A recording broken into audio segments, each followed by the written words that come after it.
guys, iniwan nila ako. Sinuluto ako ng ulam ko guys. Chicken na naman, kaya matiis tayo sa manok. Wala tayong choice, kaya ang matiis sa manok. Iba-ibang luto na lang. Adobo ako. Adobo na walang toyo.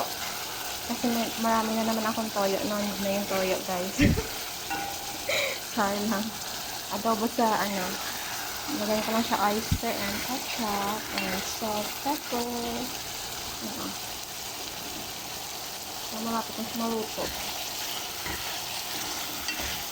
Kakain ka ng konti.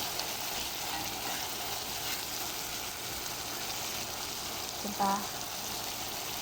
At least masarap siya. At yung nagluluto, masarap. Sarap magluto. Thank you for watching. Kain-kain. Saluto na yung ulam ko. Bye!